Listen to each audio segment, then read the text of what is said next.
오늘 거짓 속의 진실을 선택하려면이라는 제목으로 주신 말씀 전하겠습니다.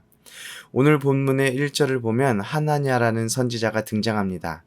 하나냐는 다른 성경에 등장하지 않는 인물입니다. 단지 오늘 본문에서만 기브온 앗술의 아들이라고 설명되어 있습니다. 하나냐가 여호와의 성전에서 그리고 제사장과 모든 백성 앞에 나와서 여호와 하나님의 신탁을 선포합니다. 여호와 하나님께서 특별히 주신 말씀을 선포하는데 그 내용은 이렇습니다.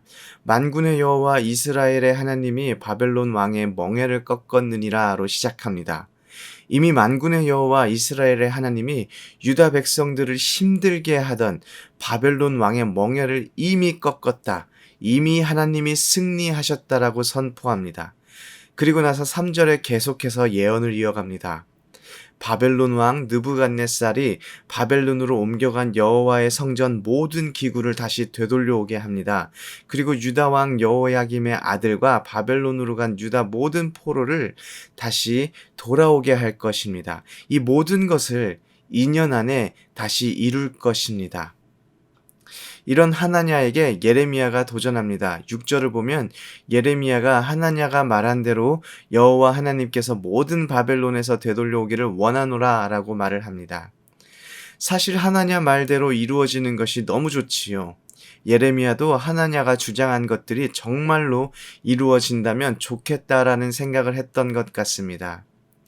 하지만 예레미야는 하나냐에게 이렇게 말을 합니다. 너와 나, 즉 하나냐 너와 나 예레미야 이전에 선지자들이 이미 전쟁, 재앙, 전염병을 예언했다. 그런데 평화를 예언하는 선지자는 그 예언이 응한 후에 그가 진실로 여호와께서 보내신 선지자로 인정을 받게 된다. 즉 많은 선지자들이 이미 전쟁, 재앙, 전염병을 예언했는데 갑자기 한 명의 선지자가 나타나서 평화를 예언한다면 그 평화가 정말로 이루어져야 진짜 하나님께서 보낸 선지자로 인정받게 된다라는 말입니다. 저는 예레미야의 대답에 인상적인 것이 있습니다. 그것이 무엇이냐면 예레미야가 여호와 하나님께서 느부갓네살의 멍에를 꺾었다는 것에서 전혀 반박도 언급도 하지 않습니다. 사실 따지고 보면 하나냐의 예언이 대부분 맞습니다. 하나님께서 바벨론 왕 느부갓네살에 대해서 승리하시고 성전 모든 기구를 다시 되돌려 오실 것이고 그리고 유다의 포로들을 다시 돌아오게 하실 것입니다. 틀린 말이 하나도 없지요. 그리고 실제로 그 사건이 일어났습니다. 그런데 하나냐의 예언이 예레미야와 다른 것이 딱 하나 있습니다. 예레미야는 바벨론의 포로 기간이 70년이 될 거라고 말을 하였는데 하나냐는 이 모든 것이 언제 일어난다고 말하고 있나요? 바로 2년 안에 일어난다고 주장하고 있습니다. 우리는 이미 하나냐가 틀리고 예레미야가 맞다는 것을 알고 있습니다. 예레미야가 맞고 하나냐가 틀린 이유를 깊게 생각할 것도 어렵게 생각할 것도 없습니다. 하나냐가 정말 옳았다면 오늘 본문은 예레미야 28장이 아니라 하나냐 28장이 되었겠지요. 그런데 솔직하게 생각해 보겠습니다. 하나냐 선지자와 예레미야 선지자 중에 누구의 주장이 더욱 솔깃하게 들리십니까? 아니, 누구의 주장이 하나님의 예언이었으면 좋겠습니까? 오늘 본문 10절을 보면 하나냐가 예레미야 목에 있는 멍에를 빼앗아서 꺾어버립니다. 아니, 멋있지 않습니까?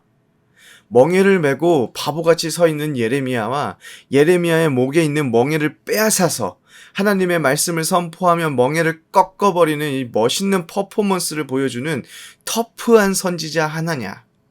정말 그랬을지는 모르겠지만 하나냐가 멍에를 꺾을 때 팔뚝에 막 핏줄이 쓰고 가슴에 근육이 딱 드러나고 그랬다면 이건 정말 상남자, 야성의 선지자. 누가 봐도 하나냐가 매력적으로 그리고 그의 예언에 놀라운 힘이 숨겨져 있는 것처럼 보이지 않습니까? 하지만 다시 말씀드리지만 성경을 통해 하나냐는 틀렸고 예레미야는 옳았습니다. 내일 본문에 나오겠지만 하나냐는 오늘 사건이 있었던 이후로 2달을 더 살고 죽게 됩니다. 그런데 오늘 말씀을 제가 묵상하면서 제 마음 가운데 정말 큰 두려움이 찾아왔습니다. 그것이 무엇이냐면 내가 이 사건이 일어났을 때 그 현장에 있었더라면 하나냐와 예레미야 중에 누구의 말이 정말 진실된 말인지 구분할 자신이 없다라는 것입니다. 이미 두 차례 바벨론에 사람들이 끌려갔습니다. 여호야김 시대에 많은 귀족들이 끌려갔습니다. 그리고 여호야긴 때 지도자와 기술자들이 끌려갔습니다. 똑똑하고 능력 있는 사람, 의지할 수 있는 사람들은 이미 바벨론으로 다 끌려가 버렸습니다. 이 상황 속에서 저의 마음은 충분히 하나냐의 말을 들으며 희망을 품을 수 있다라는 생각이 들었습니다. 여러분은 어떠십니까? 과거로 돌아가서 하나냐와 예레미야를 눈앞에 두고 있다면 누가 정말 진실한 선지자인지 바로 구분해 낼 자신이 있으십니까? 만약 바로 구분해 내실 수 있으시다면 이번 주에 감사 헌금하셔야 합니다. 많이 하셔야 합니다.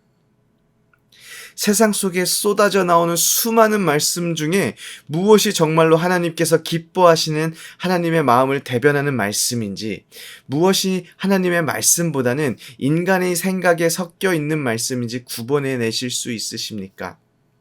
우리는 수많은 선택을 하며 살아가는데 무엇이 하나님의 마음에 합당한 선택인지 아닌지 구분해 내실 수 있으십니까? 이 말씀을 준비하며 하나님, 저는 어떻게 해야 합니까? 라는 기도를 할 수밖에 없었습니다.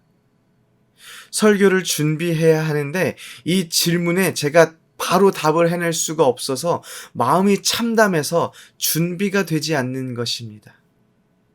하나님께 아니 나도 못하는 것을 어떻게 성도님들께 하라고 설교할 수 있습니까? 라고 기도할 수밖에 없었습니다. 그렇게 기도하는 과정 가운데 제 마음에 평안이 찾아오면서 한 가지 생각이 떠올랐습니다. 그것이 무엇인지 아십니까? 그것은 바로 나는 못한다입니다. 나는 못합니다. 그러나 성령님께서 하실 수 있습니다. 나는 능력이 없습니다. 하지만 하나님은 하실 수 있으십니다. 창세기 18장에 여호와께서 아브라함에게 나타나 내년 이맘때에 사라에게 아들이 있으리라 말씀하십니다. 그 이야기를 엿들은 사라는 웃죠. 나이도 많고 생리도 끊어졌고 심지어 아브라함도 늙었습니다. 그러자 여호와 하나님께서 창세기 18장 14절에 여호와께 능치 못할 일이 있겠느냐 말씀하십니다. 그리고 정말 하나님의 말씀대로 놀랍게 사라가 불가능한 상태 가운데서도 아들을 잉태하게 됩니다. 그렇습니다. 우리는 못합니다. 우리는 무엇이 하나님의 마음인지 아닌지 모릅니다. 하나님의 마음을 알아도 하나님의 마음을 오롯이 선택할 수 있는 능력도 없습니다. 그래서 우리는 성령님의 도움이 필요합니다. 우리의 능력으로 가능한 것이 아니라 성령님의 능력으로 가능한 일입니다.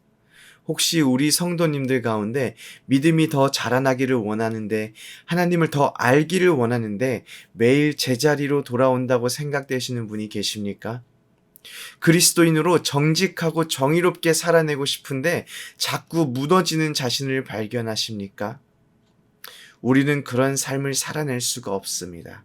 그렇기에 우리는 도움을 요청해야 합니다. 누구에게 요청해야 할까요? 바로 온전하고 완전하신 하나님께, 우리를 위해 기꺼이 모든 것을 내어주신 모든 문제 해결되시는 예수 그리스도께, 그리고 지금 이 시간에도 우리를 위하여 중보하시고 도우시는 성령님께 의지하시기 바랍니다. 그리고 우리는 그 인도함을 따라가는 것조차 우리는 못하기 때문에 우리를 인도하실 때 따라갈 수 있는 힘을 허락해달라고 기도하시기를 바랍니다. 우리의 연약함과 하나님의 강하심을 고백해내는 그러한 하루를 살아내는 오렌지 한인교회 모든 성도님들이 되시기를 기도합니다. 아멘.